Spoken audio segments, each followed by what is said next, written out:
I personally think Quant will give you that ability to do that translation and almost transfer the token, the RWA, from one blockchain to the other. Today I'm going to be showing you Quant and how it's the missing link for cross-border payments, how Quant could be used between XDC and XRP, and why RWA is so important with Quant.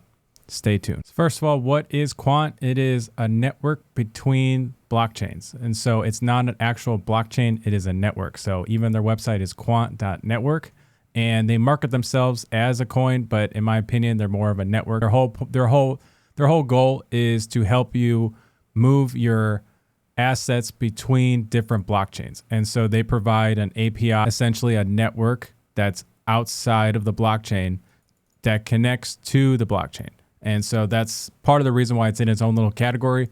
It's not necessarily like an XRP, but it's a tool for XRP and real world assets. So a little credibility. Back in September of 2025, Quant was selected to deliver infrastructure for UK's tokenized sterling deposits. So that was silver.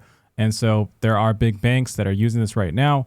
And it's just a matter of the slow adoption that's taking place. So there's some speculation with Quant that it will be used with CBDCs.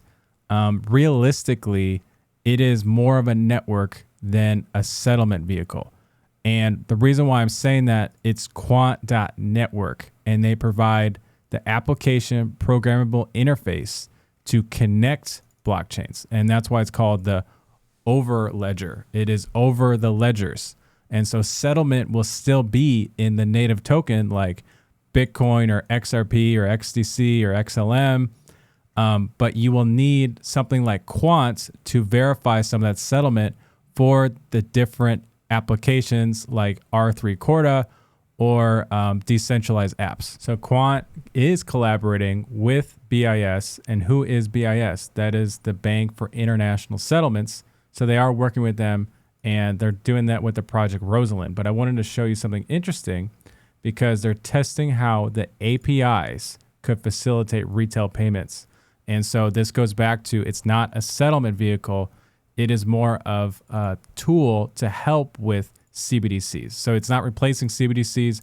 It's almost like a Visa payment and an email. So they're like the emails of, hey, did this payment go through? They would notify the Quant network, and then the API will send something out. But they use the Quant coin probably to raise capital. So the thing with Overledger is they have to add support for a lot of these coins since it's a network. And so really just think of that like a big application. And the focus of these coins would be for real world assets. And so XDC gives the ability for private subnets, private blockchain, and they would use Quant with the ISO 20022 standard to connect to something like the XRP ledger.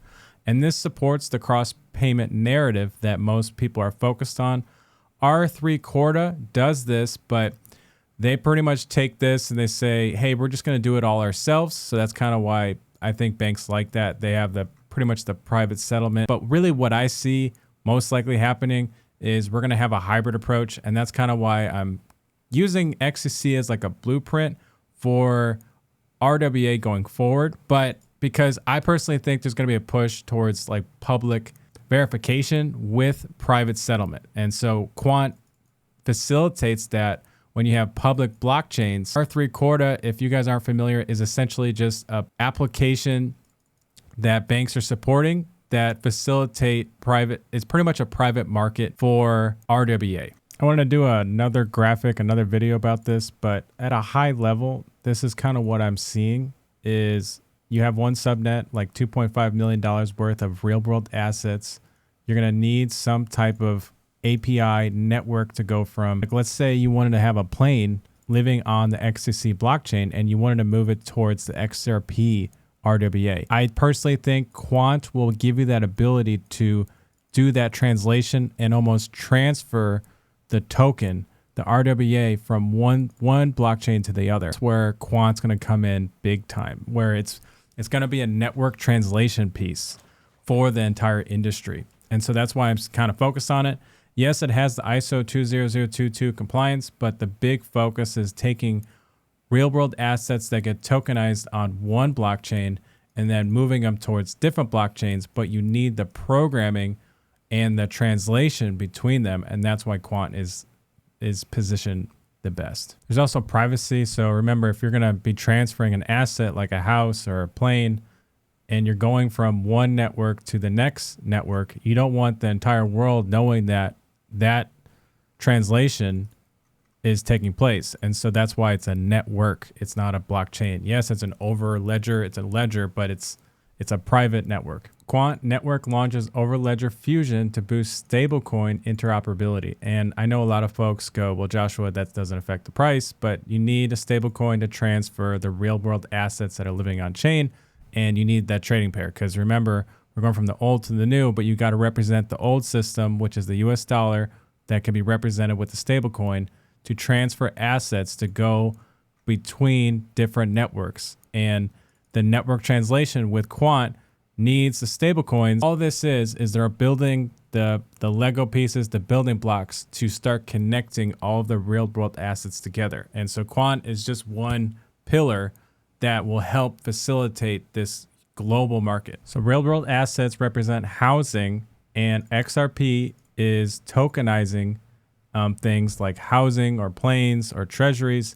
And it's up 200% in 25. And so they're expecting it to grow. This is the RWA.XYZ, and institutional investors use this all the time.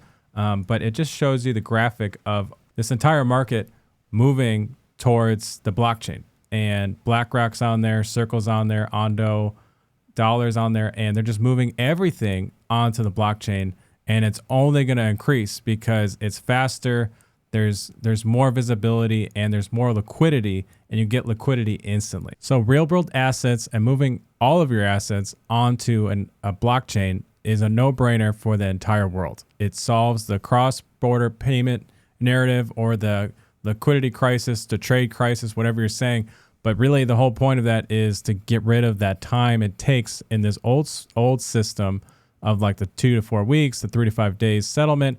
All of that type of bureaucracy can be done systematically on blockchains. And so when we talk about Quant or XDC or XRP or HBAR, whatever, any of these coins that are tokenizing assets, we're really trying to get down on the settlement time so that we can get assets faster to banks and customers so that we can avoid fees and we can trade globally, 365 days of the year, 24/7. So that's where the focus is. And they're trying to get rid of all of the bureaucracy, all of these systems in the old, bring it to the new, and you can create the new financial system with the rails.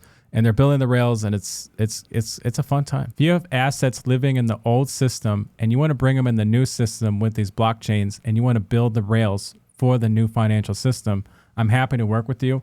I provide a consultation, and we do a strategic intake. And so it's 1 hour, and I'll be working with you. I'm also going to be talking about Flare in my upcoming videos, so I'd love for you to stay tuned. Really, there's going to be so many assets that are going to be living on chain. And I really think, just like every market, there's going to be the 80-20 rule. There's going to be 20% that's going to have 80% of the market. And we're going to be focused on the top. And that's kind of where I'm seeing. What I'm trying to do is look at it from a strategic viewpoint of which one is doing the best job for which industry. And so I would love for you to tune in, and thanks for watching.